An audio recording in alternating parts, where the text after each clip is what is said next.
갇혀 내연 기뻐 찬양합니다. 이 소명의 언덕 거룩한 땅에서 주께 경배드립니다. 주께서 주신 모든 은혜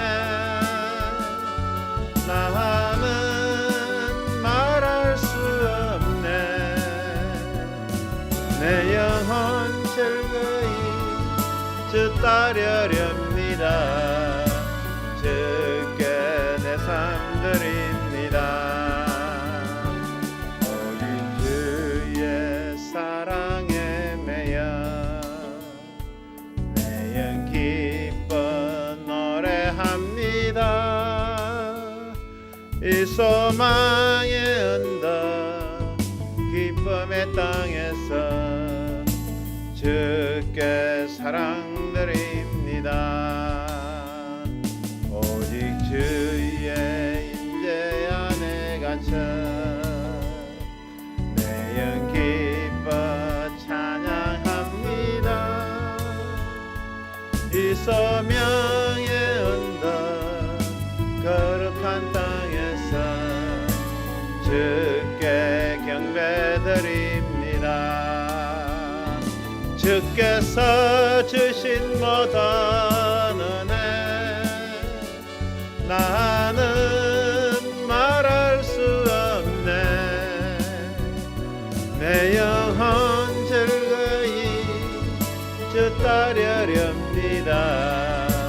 주께 내 맘 드립니다.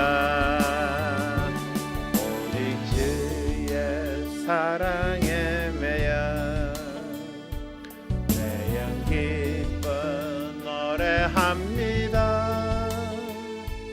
이 소망의 언덕 기쁨의 땅에서 주께 사랑드립니다. 오직 주의 임재 안에 갇혀 내연 기뻐 찬양합니다. 이 소명의 언덕 거룩한 땅에서 주께 경배드립니다. 주께서 주신 모든 은혜 나는 말할 수 없네. 내 영혼 즐거이 주 따르렵니다.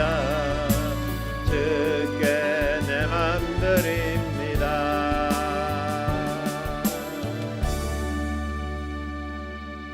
주께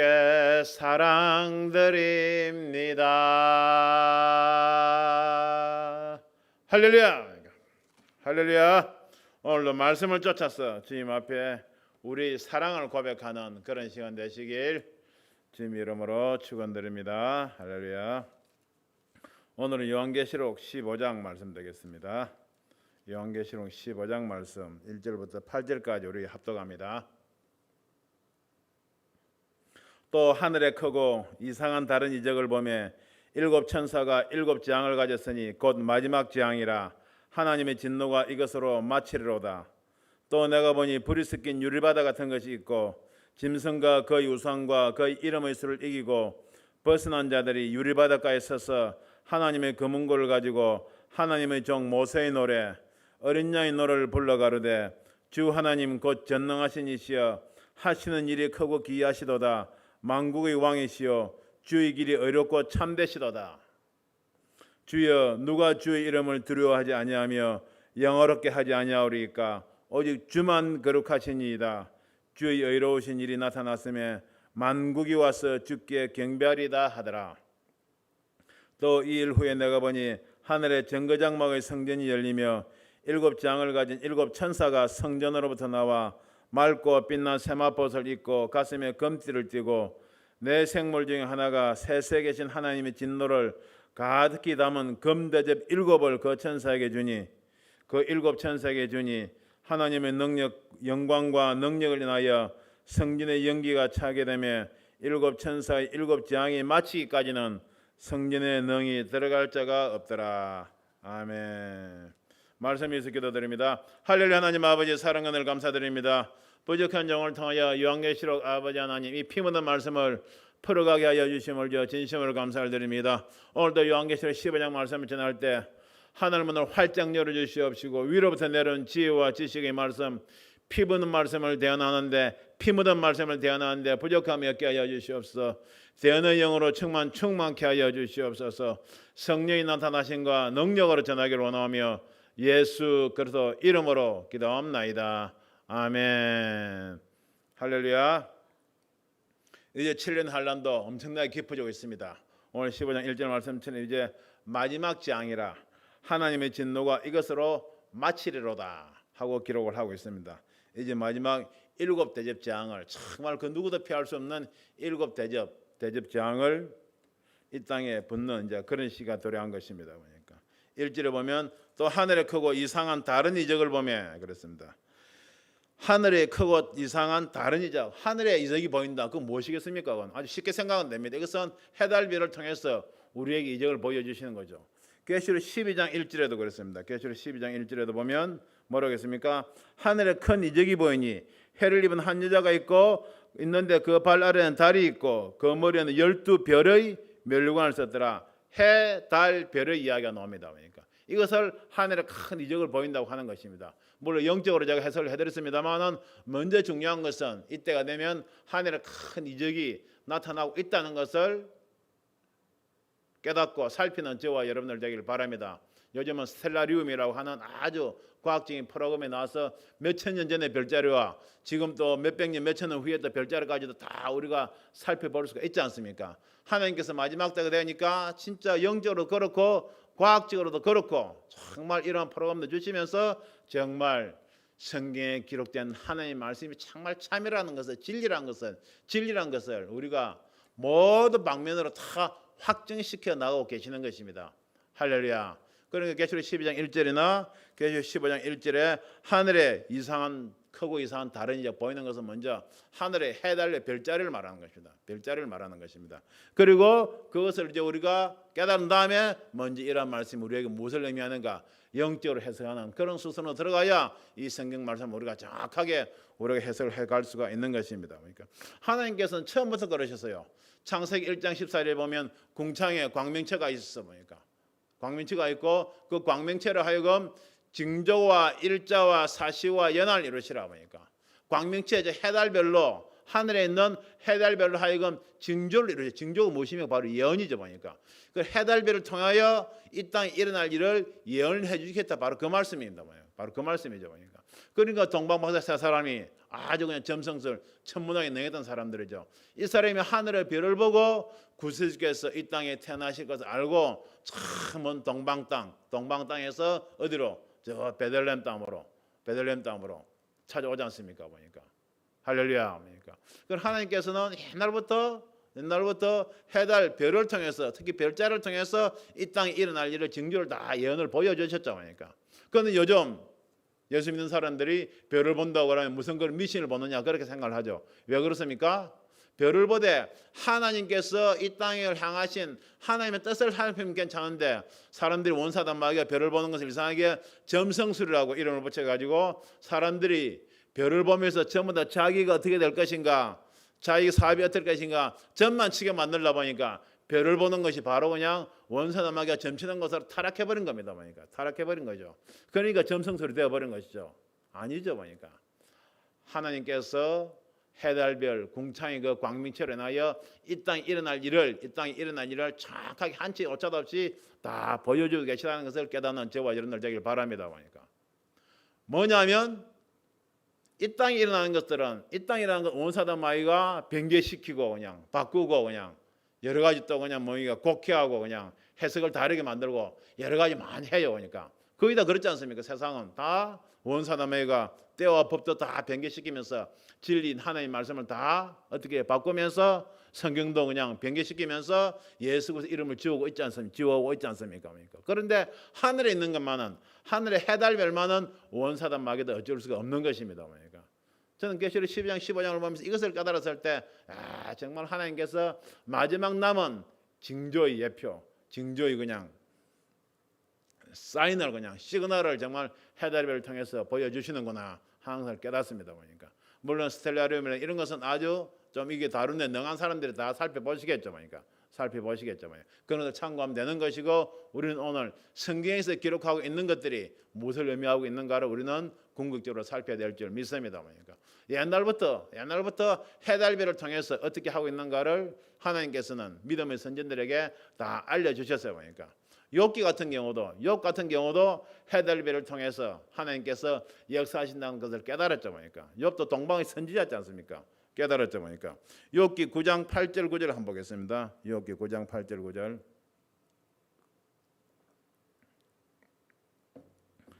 욥이 고백을 하죠. 그가 홀로 하늘을 펴시며 바다 물결을 밟으시며, 그냥 당연한 것이죠. 북두성과 삼성과 묘성과, 그냥 북두성, 삼성, 묘성 별들의 이름이 나오죠. 옛날로 옛날 표기를 하는 이야기지만 그냥 별들의 이름이죠. 북두성과 삼성과 묘성과 남방의 밀실을 만드셨으며, 그냥 별을 다 만들어 놓으셨다 그 말이죠. 청량할 수 없는 큰 일을, 셀 수 없는 귀한 일을 행하시느니라. 그리고 북두성, 삼성, 묘성 이런 걸 다 만들어 놓으셔가지고 이런 것을 통해서도 청량할 수 없는 큰 일, 셀 수 없는 귀한 일을 행하신다고 욥이 고백하고 있는 겁니다. 조금 더 욥이 뒤에 가면 구체적으로 고백을 하게 됩니다. 욥기서 38장 31절 32절 보게 되면, 욥기서 38장입니다. 31절 32절 보게 되면, 네가 묘성을 며 떨기되게 하겠느냐. 묘성이라고 그러죠. 묘성은 바로 플레이아데스 성단이라고 그런답니다. 별자리 이름이 저도 잘 몰라요. 찾아보니까 그래요. 플레이아데스 성단. 그리고 묘성을 며 떨기되게 하겠느냐. 삼성의 띠를 풀겠느냐. 삼성 바로 오리온이죠. 오리온 별자리죠. 삼성이 띠를 풀겠느냐. 네가 12궁성을 때를 따라 이끌어내겠느냐. 12궁성 메자로스죠. 12궁성을 때를 따라 이끌어내겠느냐. 북두성 그레이트 베어죠. 그레이트 베어. 북두성과 그 속한 별들을 그냥 키워서 많은 별들을 인도하겠느냐 하면서 계속 별에 대해서 이야기를 하고 있는 겁니까? 하나님께서 이렇게 큰 별들을 통해서도 귀한 일을 행하시고 정말 인간들이 하지 못한 그런 일을 행하신다는 것을 욥이 지금 고백을 하고 있는 거죠. 이러한 역사로 지금 사도 요한 선지자도 하늘에 나타나는 귀한 표적을 지금 본 것입니다. 그때 일곱 천상 일곱 장을 가졌으니 그랬죠. 하늘에 크고 이상한 다른 이적이 나타난 것은 바로 7년 환란 막바지 재앙들이 최고조에 이르러 끝을 향해 쳐들어가고 있는 상황을 표현하는 것이죠. 그리고 스텔라리움 조사하시는 분들 제가 오늘 유튜브를 잠깐 보니까 2024년 3월에 해달별 7개의 일렬로 나타난대요. 아주 드문 현상이 나타난대요. 2017년도 그렇고 근대에서 계속 몇백 년만 일어나는 그런 별자리 현상들이 계속 나타나고 있지 않습니까? 이런 것들이 바로 하늘에 나타나는 그런 크고 귀한 그런 이적들 중에 하나이죠. 15장 2절입니다. 내가 보니 불이 섞인 유리바다 같은 것이 있고 짐승과 그의 우상과 그의 이름을 수를 이기고 벗어난 자들이 유리바닷가에 서서 하나님의 검은고를 가지고 그랬습니다. 또 내가 보니 불이 섞인 유리바다 같은 것이 있고, 성경에 계시록에 나오는 많은 그런 어떤 구성경 구절 중에 성경 해석이 아주 다른 것 중에 하나가 바로 불이 섞인 유리바다 같은 것들이죠. 오늘 제가 불이 섞인 유리바다가 무엇을 의미하는 것을 성경 구절을 통해서 정확하게 제가 말씀을 드리겠습니다. 먼저 계시록 4장 6절에 보면 보좌 앞에 수정과 같은 유리바다가 있다고 그랬습니다. 보좌 앞에 수정과 같은 유리바다 있고, 보좌 앞에서 네 성물과 24장로들이 하나님께 거룩하다 하면서 찬양하고 경배하는 모습이 나오죠. 유리바다는 저 보좌 앞에 있는 천국에 있는 바다를 말하는 거죠. 생명수로 가득 찬 천국의 맑고 투명한 바다를 우리가 유리바다라고 하죠. 계시록 22장 1절에 보면 어떻습니까? 하나님과 어린 양의 보좌로부터 생명수 강물이 흘러나오는데 하나님과 어린 양의 보좌로부터 생명수 강물이 흘러나와 모여서 바다를 이루고 있는 것이 바로 유리바다죠. 유리바다죠. 그런데 유리바다는 오늘은 뭡니까? 계시록 15장 특이하게 그 유리바다에 불이 섞였다고 그랬습니다. 불이 무엇입니까? 불은 늘 성경에서는 불은 심판을 상징하죠. 심판. 그러니까 유리바다인데 이것은 심판을 상징하는 불이 있고 그 다음 유리바다는 생명수 강물이죠. 바로 우리를 구원하시는 하나님 역사 말씀이죠. 그러니까 불이 섞인 유리바다는 심판과 구원을 상징하는 것입니다. 심판과 구원을 상징하는 것이죠. 그런데 거기에 짐승과 그의 우상과 그의 이름의 수를 이기고 벗어난 자들이 이기고 짐승과 그의 우상과 그의 이름의 수를 이기고 벗어난 자들, 짐승을 이기고 벗어난 자들, 즉 짐승의 표를 받지 아니하고 순교함으로 말미암아 믿음을 지킨 자들 어디 불이 섞인 유리바다 같은 거다. 즉 마지막 때 강렬한 그 심판 가운데서도 구원의 자리에 나온 그런 사람들 누굽니까? 바로 짐승과 그 우상에 경배하지 아니하고 그 수를 이기고 그냥 믿음을 지키면서 순교로 나온 그런 사람들인 것을 지금 성경 이야기를 하고 있는 겁니다. 할렐루야. 유리바다라고 했습니다. 바다라고 그랬습니다. 하나님께서는 천국의 모습들을 이 땅에 다 어떻게 해요? 모형으로 다 우리가 세우고 우리 생활을 통해 허락하시는 말미암아 천국의 모습들을 상당 부분 깨닫게 하셨어요. 그래서 히브리 8장 6절 말씀에 보면 우리가 이 땅에서 섬기는 것은 천국에 있는 것의 모형과 그림자라고 그랬습니다. 모형과 그림자라고 그랬죠. 그리고 우리 이 땅에 있는 모습들을 자세히 살펴보게 된다면 천국에 있는 부분들을 주님께서 친히 환상이나 꿈으로 보여주시지 아니하더라도 우리가 영안이 열렸어. 영적으로 깨달음을 얻어서 우리가 알 수가 있죠. 유리바다가 무엇입니까? 유리바다가 천국의 보좌와 그 앞에 형상을 하나님께서 우리에게 보여주시는데 어떤 모습으로 보여주셨습니까? 바로 옛날 이스라엘 백성들에게 성막을 짓게 하심으로 하나님과 어린 양의 보좌와 그 앞에 있는 것을 우리 이 땅의 사람들을 하여금 깨닫게 하셨어요. 성막을 잠깐 생각해 보시면 여러분 하나님의 보좌를 상징하는 지성소와 성소가 있죠. 그 앞에 옛날에 보게 되면 바로 큰 바다가 있습니다. 바다 쉽게 말하면 노대야죠. 노대야가 있죠. 그것을 우리가 생각할 수가 있습니다. 똑같이 천국에 가면 하나님과 어린 양의 보좌 앞에 유리바다가 있는 것입니다. 성막에 바다가 어떤 모습으로 있었는가 그것을 잠깐 살펴보겠습니다. 역대하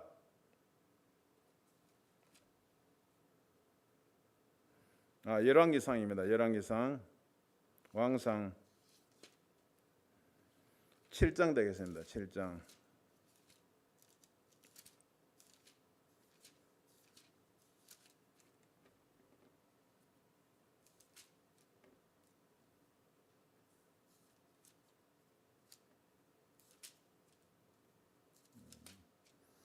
열왕기상 7장 23절부터 한번 보겠습니다.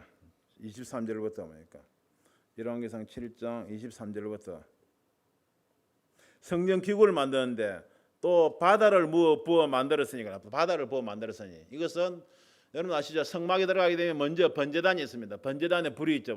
번제단의 불은 뭐라 상징합니까? 바로 이 땅의 죄인들의 죄를 태우는 걸 상징하죠. 바로 불이 섞인 유리바다 같은 것이 있다고 할 때 그 불이 바로 번제단의 불을 상징하는 것입니다. 마지막 이 땅에 내릴 하나님의 불심판이 바로 이 땅의 죄악들을 다 태우는 역할을 하죠. 바로 그것을 의미하는 겁니다. 바로 번제단을 통과하게 되면 그다음에 물두멍이 나오죠. 물두멍이 있는데 여기 만드는 것은 그런 조그만 물두멍과 다르게 아주 큰 노대 같은 그런 걸 옛날에 만들었어요. 지금 바로 그걸 의미하는 겁니다.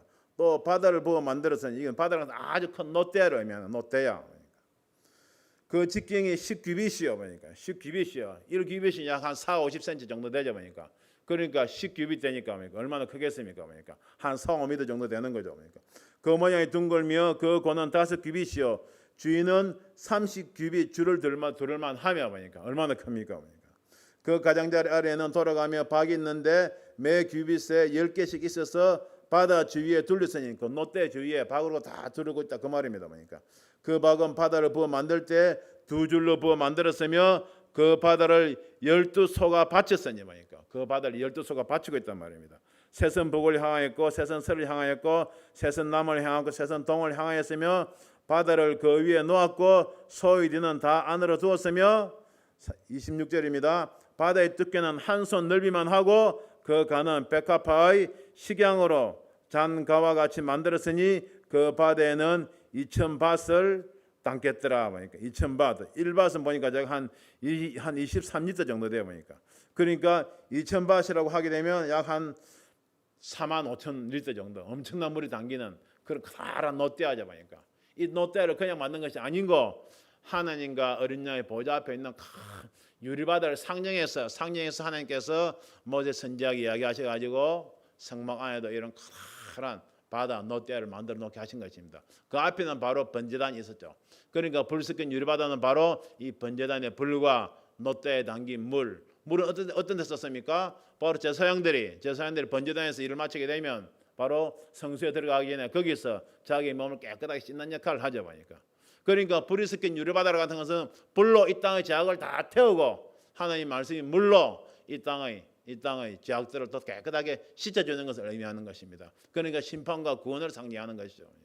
그러니까 짐승과 그 우상에 절하지 아니하고 그 표를 받지 아니하고 수를 이기고 난 자들, 그러니까 이 땅의 심판 가운데서 주님 앞으로 인도되어 정말 생명을 내놓는 그런 믿음을 가지고 짐승의 수를 이기고 구원받고 나온 그런 영혼들을 지금 말하는 것입니다. 그러니까 할렐루야. 그러니까 짐승과 그 우상과 그 이름의 수를 이기고 벗어난 자들이 유리바다가에 있어서 하나님의 검은고를 가지고 보니까 할렐루야. 이들이 바로 요한계시록 4장이나 바로 그 요한계시록 또 14장에 있는 내생물과 24장로들과 14만 4천 인받은 자들이 하나님과 어린 양의 보좌 앞에서 거룩하다 새노래를 부르는데 바로 그 자리에 지금 합력이 되는 모습을 지금 이야기하고 있는 것입니다. 할렐루야. 15장 3절 4절입니다. 이들이 하나님의 검은고를 가지고 어떻게 합니까? 하나님의 종 모세의 노래 어린 양의 노래를 불러 가로되, 이것이 바로 새 노래죠 보니까. 하나님과 어린 양의 보좌 앞에서 부를 우리가 노래, 바로 그 노래 새 노래죠 보니까.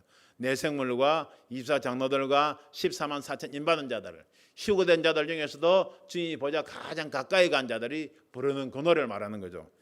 하나님 종 모세의 노래 어린 양의 노래를 불러 가로되 주 하나님 곧 전능하신 이시여 하시는 일이 크고 귀하시도다. 그 노래를 불러 가로되 했죠, 그죠? 여기서부터가 바로 모세의 노래 어린 양의 노래, 바로 새 노래 가사인 것입니다. 잘 들어보시기 바랍니다. 주 하나님 곧 전능하신 이시여 하시는 일이 크고 귀하시도다. 만구의 왕이시여 주의 길이 어렵고 참되시도다. 주여 누가 주의 이름을 두려워하지 아니하며 영원하게 하지 아니하오리까? 오직 주만 거룩하시니이다. 주의 어려우신 일이 나타났음에 만국이 와서 주께 경배하리이다. 그러니까 만국이 와서 주께 경배하리다. 보니까 인간 구원의 역사를 다 총칭해서 그냥 하나님 앞에 감사와 찬양 올려드리는 모습이죠. 그런데 마지막에 뭐라고 합니까? 만국이 와서 주께 경배하리다. 매일 내가 말씀드리지 않습니까? 세상 나라가 계시록 11장 15절 말씀처럼 세상 나라가 우리 주와 그 그리스도의 나라가 되어 그가 새사토록 왕노라하실 그날 만국이 와서 주님의 전에 봐서 경배한다 그 말입니다. 그러니까 서가랴서 14장 9절 말씀처럼 여호와께서 천하의 홀로 왕이 되시리니 여호와께서 홀로 하나이실 것이요 그 이름이 홀로 하나이실 것이라고 했습니다.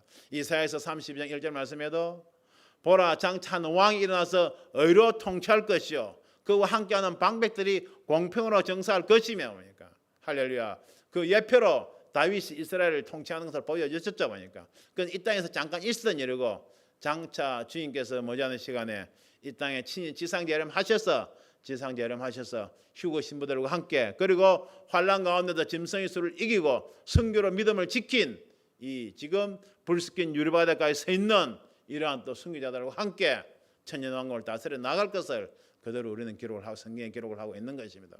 그래서 요한계시 20장 4절을 보게 되면 또 내가 보좌를 보니 거기 심판하는 권세를 가진 자들, 심판한 14만 4천 인받은 자들, 그리고 심판하는 권세를 가진 자들과 그리고 예수의 증거와 하나님의 말씀을 인하여 이 땅에서 순교한 자들과 그리고 마지막 7년 달란 때 짐승과 그 우상에 절하지 아니하고 그 표를 받지도 아니한 자들을 살아서 그리스도로 더불어 천년 동안 왕노릇 하니, 그러니까 할렐루야. 지금 바로 그것을 지금 노래하고 있는 것입니다. 할렐루야. 그러니까 이러한 노래 보는 자리에 꼭 들어가는 저와 여러분들 되시길 주님의 이름으로 축원합니다. 할렐루야. 그러니까 할렐루야. 이 땅에서 어쨌든 복 좀 받고 좀 잘 사는 것이 아니고 바로 이 자리에 꼭 참석하는 것이 저와 여러분들의 신앙생활의 최종 목표가 되시길 주님의 이름으로 축원드립니다. 할렐루야. 이들이 하나님 중 모세의 노래 보니까 모세의 노래라고 그랬습니다. 모세의 노래. 어린 양의 노래, 주님을 찬양하는 노래는 알겠는데 모세의 노래라고 그랬습니까? 여러분 모세가 노래를 불렀습니까? 모세가 노래를 부른 적 있습니까? 그 2,300만 되는 이스라엘 민족 말 안 듣는 그냥 제 같은 이스라엘 민족도 이끌고 그 광야 40년 동안 생활을 이끌어가면서 모세가 노래를 부를 여유가 있었겠습니까? 근데 모세의 노래로 기록을 했어요. 그 성경 찾아보니까 정말 딱 한 군데 모세가 그 황무한 광야 생활 동안에 노래를 부른 적이 있어요. 노래를 부른 적이. 언제 노래를 불렀겠습니까? 우리 한번 보시겠습니다. 출애굽기입니다.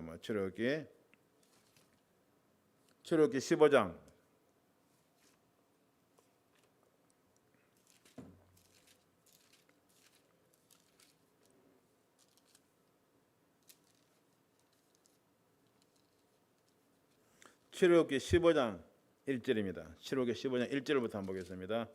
이때 모세와 이스라엘 자손이 이 노래로 여호와께 노래한 일서되 모세와 이스라엘 자손이 유일하게 노래했다고 나오는 장소입니다.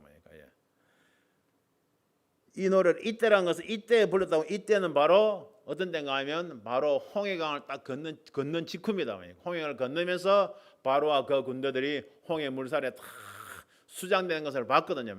그 기한 하나님께서 행하시는 그 능력, 그 권능을 보고 그냥 그 기사를 보고는 모세와 이스라엘 백성이 어찌 감동하여 노래를 부르지 않을 수가 있었겠습니까? 바로 군대가 물속에 그냥 수장되는 것을 보고 모세와 이스라엘 자손들이 부른 노래입니다. 노래한 일러스되 15장 1절부터 지금부터 노래를 부릅니다. 노래 가사입니다. 잘 들으시기 바랍니다. 내가 여호와를 찬송하리니 그는 높고 영화로우시며 말과 그 탄자를 바다에 던지셨음이로다. 말과 그 탄자, 바로 그 군대를 바다에 그냥 다 던지셨단 말입니다. 세상 바다죠. 그러니까 2절에 여호와는 나의 힘이요 노래시며 나의 구원이시로다. 그는 나의 하나님이시니 내가 그를 찬송할 것이요 내 아베의 하나님이시니 내가 그를 높이리로다. 할렐루야. 저와 여러분들도 모세처럼 이스라엘 자손들처럼 늘 이 노래를 입에서 부르기를 주님 이름으로 축원드립니다. 여호와는 용사시니 여호와는 그의 이름이시로다. 그가 바로의 병거와 그 군대를 바다에 던지시니 그 택한 장관이 홍해에 잠겼고 큰 물이 그들을 덮으니 그들이 돌처럼 깊음에 내렸도다. 여호와여 주의 오른손이 권능으로 영광을 나타내시니이다. 여호와여 주의 오른손이 원수를 부서시니이다. 주께서 주의 큰 위엄으로 주를 거스르는 자를 엎으시니이다. 주께서 진노를 바라시니 그 진노가 그들을 촉에같이 사르니이다. 주의 콧김에 8절입니다. 주의 콧김에 물이 쌓이되 파도가 언덕같이 일어서고 큰 물이 바다 가운데 엉기니이다. 대적의 말이 내가 쫓아 미쳐 탈취물을 나누리라. 내가 그들 인하여 내 마음을 채우리라. 내가 내 칼을 빼리니 내 손이 그들을 멸하리라 하였으나 10절에 주께서 주의 바람을 일으키시며 바다가 그들을 덮으니 그들이 흉흉한 물에 낫같이 잠겼나이다. 11절 여호와의 신중에 주와 같은 자 누구이니까 주와 같이 거룩하며 영광스러우며 찬송할 만한 위엄이 있으며 기한 일을 행하는 자는 누구니까? 할렐루야. 모세가 이렇게 노래를 했는데 어찌 그냥 예수 그리스도 위에도 여기도 공이 있다 저기도 공이 있다고 감히 그런 이야기를 우리가 할 수가 있습니까? 망발이죠. 망발. 12절입니다. 주께서 오른손을 드신 자 땅이 그들을 삼켰나이다. 주께서 그 구속하시는 백성을 언어로 인도하시되 주의 힘으로 그들을 주의 성결한 처소에 들어가게 하시니이다. 14절 열방이 덮고 떨며 블레셋 거민이 두려움에 잡히며 에돔 방백이 놀라고 모압 영웅이 떨림에 잡히며 가나안 거민이 다 낙담하나이다. 여호와 하나님 권능을 보고 그냥 세상의 모든 사람들 다 떨며 낙담한단 말입니다. 이런 날이 지금 오고 있는 것이죠. 16절 놀람과 두려움이 그들에게 미치며 주의 팔에 컴을 인하여 그리 돌같이 고요하여 싸우되 여호와여 주의 백성이 통과하기까지 곧 주의 사신 백성이 통과하기까지 하였나이다. 17절에 주께서 백성을 인도하사 그들을 주의 기업의 산에 심으시리이다. 여호와여 이는 주의 처소를 심어 삼으시려고 예비하신 것이라. 주여 이것이 주의 손으로 세우신 성소로소이다. 18절 여호와의 다스림이 영원 무궁하시도다. 여기까지. 여호와의 다스림이 영원 무궁하시도다. 우리 다 같이 한번 해봅니다. 시작. 여호와의 다스림이 영원 무궁하시도다. 잠깐 이 세상 원사단 마귀가 그냥 코로나를 통해서 이 세상을 지배하는 것 같지만 이는 하나님 허락하신 잠깐 동안 시간이고 여호와의 다스리심이 영원 무궁하시도다. 그러니까 할렐루야, 할렐루야. 그러니까 세상이 우리를 엄습할 때마다 여호와의 다스림이 영원 무궁하시도다. 만왕의 왕 만주의 주 예수 그리스도의 다스리심이 영원 무궁하시도다. 늘 선포하는 저와 여러분들 되시길 주님의 이름으로 축원드립니다. 그러니까 할렐루야. 그러니까 만군의 하나님 그분의 다스리심이 영원 무궁하시도다. 그러니까 할렐루야. 그러니까 할렐루야. 그러니까 오늘 한 시간 내내 계속 이것만 선포했으면 좋겠네요. 그러니까 여호와의 다스림이 영원 무궁하시도다. 만왕의 왕 만주의 주 예수 그리스도의 다스리심이 영원 무궁하시도다. 그러니까 할렐루야. 그러니까 할렐루야. 얼마나 여러분 통쾌하고 그냥 시원합니까? 그러니까 우리가 이것을 남들에게 선포하면 선포할수록 주님의 마음이 얼마나 시원해졌습니까? 하나님 아버지의 마음이 얼마나 기쁘고 시원해지시겠습니까? 그러니까 할렐루야. 그러니까 여호와의 다스리심이 영원 무궁하시도다. 그러니까 만왕의 왕 만주의 주 예수 그리스도의 다스리심이 영원 무궁하시도다. 하시도다. 하시도다. 할렐루야. 할렐루야. 아멘. 그러니까 할렐루야. 정말 시원하네요. 그러니까 여러분 말씀을 지식으로만 받지 마시길 바랍니다. 그러니까 이런 감동을 우리가 밤새도록 선포를 해야 됩니다. 밤새도록 여호와의 다스리심이 영원 무궁하시도다. 주님의 다스리심이 영원 무궁하시도다. 여호와의 다스리심이 영원 무궁하시도다. 주님의 다스리심이 영원 무궁하시도다. 여호와의 다스리심이 멀지 않았다. 그러니까 그래서 이사야서 52장 7절 말씀이 시원해서 하나님이 통치하신다 하는 자의 산을 넘는 발이 어찌 그리 아름다운 거 했지 않습니까? 그러니까 다른 말로 말하면 무슨 말입니까? 하나님이 통치하신다 하는 자의 그 소식을 선포하는 자의 그 입술이 그 발이 얼마나 아름다운 거 보니까 이사야서 52장 7절 말씀에 하나님이 통치하신다 하는 자의 산을 넘는 발이야. 산을 넘는 발. 무슨 산을 넘겠습니까? 바로 멸망의 산이죠. 그러니까 세상을 멸망으로 가져오는 원수 사단 마귀가 하나님의 백성들 주의 백성들을 선포하지 못하게 만드는 하나님이 통치하신다는 그 소식을 선포하지 못하게 만들고 있는 세상의 산으로 둘싸고 있잖아요. 그냥 우리 억압하고 있잖아요. 그죠? 그것을 넘으면서 굴복하지 아니하고 세상의 그런 권세에 굴하지 아니하고 하나님이 통치하신다 주님이 다스리신다 하는 것을 담대하게 선포하고 나가는 자 그 입술과 그 발이 아름답다 그 말입니다. 그러니까 할렐루야. 그러니까 할렐루야. 그러니까 오늘 이상하게 신이 나네요. 그러니까 아멘. 그러니까 아멘. 모세처럼 할렐루야. 모세처럼 그러니까 그리고 짐승과 그 입술을 이기고 난 자처럼 그러니까 계시록 14장 14만 4천 인받은 자 휴거자들처럼 그냥 정말 우리가 하나님과 어린 양의 보좌 앞에 가서 새노래를 담대하게 부르는 저와 여러분들 되시길 주님의 이름으로 축원드립니다. 그러니까 이거면 되지 않습니까, 여러분? 우리가 다른 건 무엇이 필요합니까? 그러니까 이 자리에만 들어갈 수 있으면 되지 않습니까? 그러니까 할렐루야. 저와 여러분의 신앙의 목표가 이것이 되길, 새노래를 부르는 그 자리에 들어가는 것이 되길 주님의 이름으로 축원드립니다. 그러니까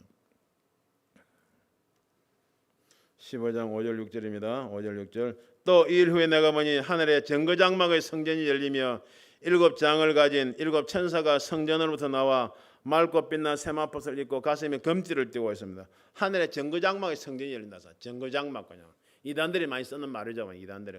이단들이 빼들어 가서 그냥 이단의 교제하게 귀석시킨 이런 귀한 말씀들을 우리는 다 찾아와야 되는 겁니다. 14만 4천 인받은 자라든지 불스킨 유리바다라든지 정거장막이라든지 그냥 이단들이 전유물처럼 사용하고 있는 귀하고 귀하신 하나님의 핏뿌린 말씀들을 우리는 찾아와서 그냥 순수한 하나님의 백성들 주의 백성들에게 우리가 돌려줘야 되는 것입니다. 돌려줘야 되는 것입니다. 그러니까 우리가 회개하고 반성해야 될 것은 정통하면서도 그냥 계시록 기록 때 마지막 때 이런 귀하고 귀한 말씀들을 우리가 사용을 하지 않았기 때문에 이단들이 먼저 가져와 써버리지 않습니까?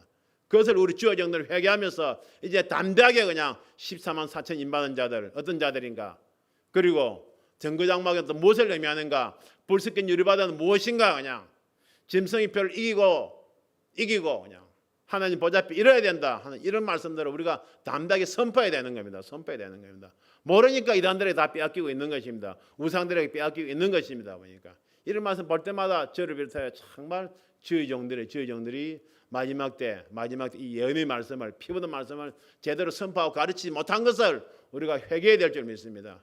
계시록 1장 2절 말씀에 이 예언의 말씀 읽는 자와 듣는 자들과 그 가운데 기록한 것을 지키는 자들이 복이 있다고 했습니다. 그러니까 우리에게 복 받으라고 이 예언의 말씀을 주신 것입니다. 할렐루야. 그것을 믿고 각자의 믿음의 분량대로 담대하게 선포하시길 주님의 이름으로 축원드립니다. 그러니까 정거장막이라고 했습니다.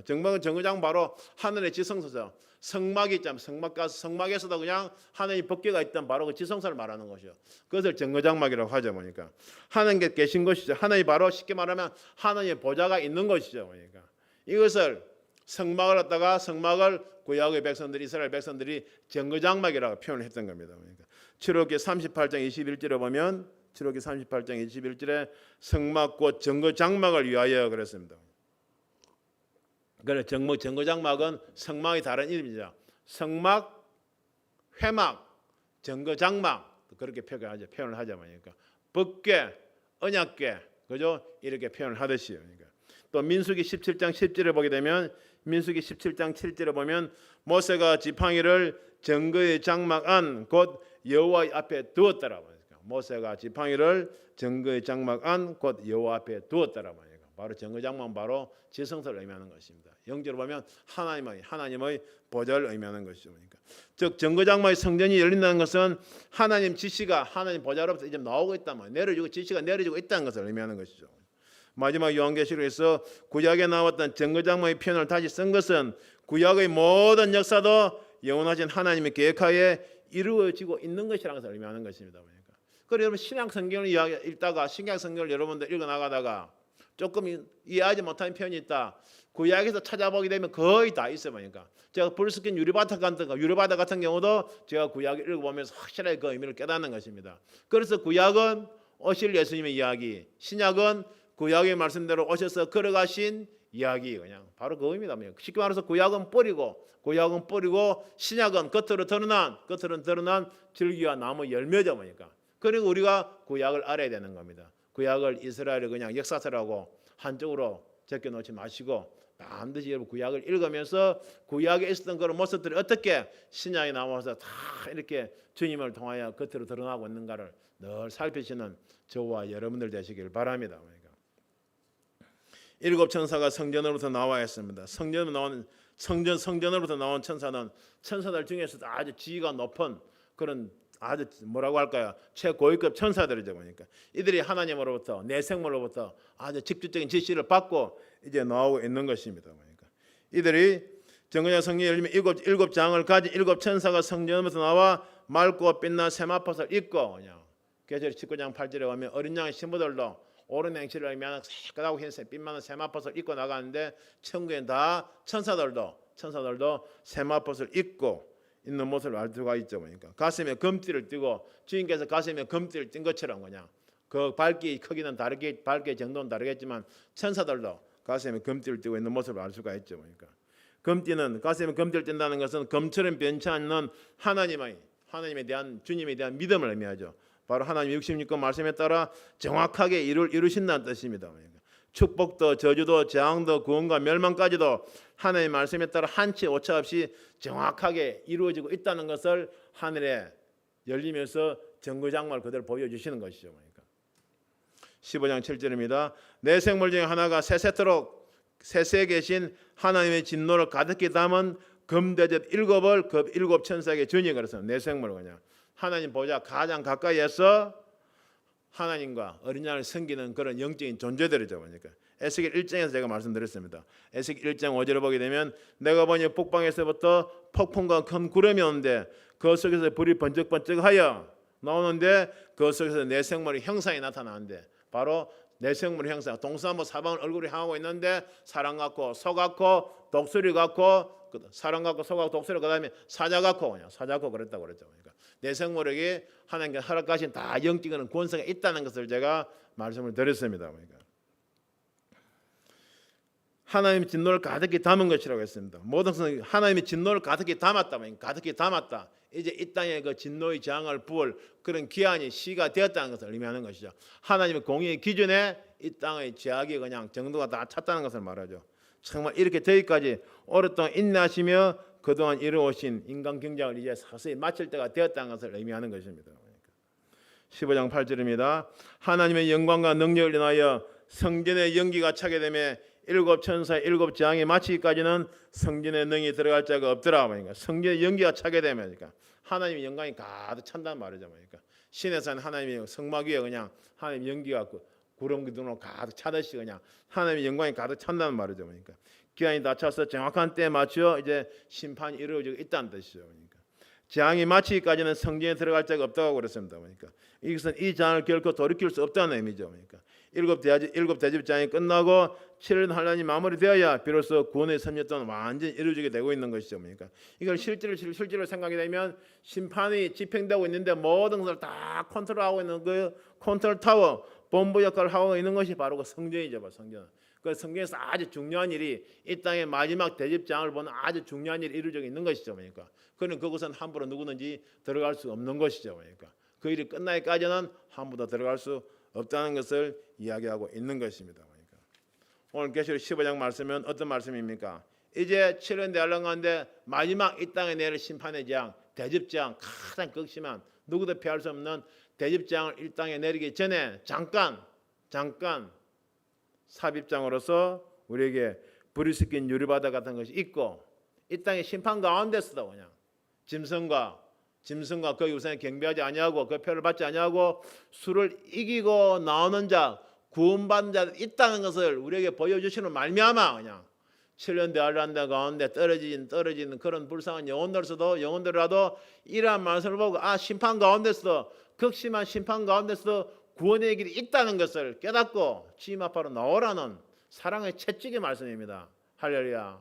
늘 말씀드립니다. 계시록 말씀 늘 읽어나가 보면 세명 읽어나가면 늘 심판 말씀이 있고 사이사이 늘 구원의 길이 있음을 하나님께서는 우리에게 알려주고 계시는 것입니다. 오늘 마찬가지죠. 그러니까 아무리 혹독한 심판 가운데 있다고 하더라도 우리는 불 섞인 유리바다 같은 그런 구원의 길이 있다는 것을 그곳에 나가야 된다는 것을 하나님과 어린 양의 보좌 앞으로 나가야 된다는 것을 그쪽으로 나오라는 것을 우리에게 알려주시는 말씀이죠. 그러니까 그리고 정거장막의 성경이 열린다는 것은 모든 것이 하나님의 말씀대로 말씀대로 다 이루어지고 있다는 것을 다시 한번 우리에게 확인시켜주고 있는 것입니다. 그러니까 이제 마지막 계시록 16장부터는 이 땅의 일곱 대접재앙이 쏟아지면서 짐승들의 정체가 낱낱이 밝혀지게 되는 거죠. 원사도마귀 짐승들이 가장 싫어하는 것이 자기들의 정체가 밝혀지는 것이지 않습니까? 그러니까 이 땅의 종들이나 저희 백성들이 계시록을 알기를 원사도마귀는 그렇게 그냥 원하지 않았죠. 그래 인봉되었다고 하면서 계시록 이야기만 끝내도 이단이라고 하면서 그냥 다루지 않다 보니까 그나마 말씀을 좀 알았던 이단들이 그냥 말씀을 깨닫고 가지고 가다 보니까 마지막 계시를 전가다 보니까 마지막 때 반드시 속히될 장차될 올리려 해서 궁금해하던 양떼들 많이 몰려가니까 순수함으로 출발했던 이단의 교수들도 그냥 자기들 그냥 많은 양떼들 몰려오면서 자기들의 영광을 받다 보니까 교만의 자리에 들어가고 결국은 다 그런 것을 주님 앞으로 영광을 돌리는 것이 아니로 자기가 중간에 영광을 다 가르쳐다 보니까 이런 말씀을 가지고 그냥 자기가 주인 노릇하는 이단의 자리에 들어가 버리는 것입니다. 이때는 마지막 때 하나님께서 정말 계시록 말씀도 다 풀어주셨습니다. 그러니까 이제 중요한 것은 우리가 이런 말씀을 지시로만 받아들일 것이 아니고 우리에게 주신 이 말씀을 우리가 마음으로 믿음으로 받아들이냐 들이지 않느냐 쉽게 말해서 이 말씀을 믿느냐 믿지 않냐 하는 그런 믿음의 문제만 남아있는 것입니다. 인자가 오실 때 믿음을 보겠느냐 했습니다. 하나님께서 나머지 말씀처럼 그냥 그 종 선지자들에게 이것을 알려주지 아니하시고는 그냥 행하시지 아니한다고 그랬습니다. 이 부족한 종에게까지 부족하지만 계시의 말씀을 깨닫게 하신 데는 다 이유가 있지 않겠습니까? 전국 방방곡곡 세계 방방곡곡 아무리 작은 교회도 그냥 이 계시로 피 묻은 말씀이 다 들어가 하셔서 듣게 하시고 난 다음에 하나님께서 심판하실 줄 믿습니다. 마지막 나팔 소리 울려 퍼질 날이 언제가 될지 모르지만 그냥 하늘에도 이 크고 이상한 표적들이 다 나타나고 있지 않습니까? 정말 임박했다는 것을 우리가 깨닫고 이런 말씀들을 더욱더 우리가 담대히 선포하면서 우리가 할 일은 늘 믿음을 가지고 이러한 말씀을 붙잡고 정말 오늘 하루도 내일 마지막 나팔 소리 울려 퍼질지라도 오늘 하루의 생명나무를 신다는 그런 마음으로 하루하루 나아가시길 주님 이름으로 축원드립니다. 기도하겠습니다. 할렐루야. 하나님 아버지 사랑하는 진심으로 감사를 드립니다. 7년 달란 깊은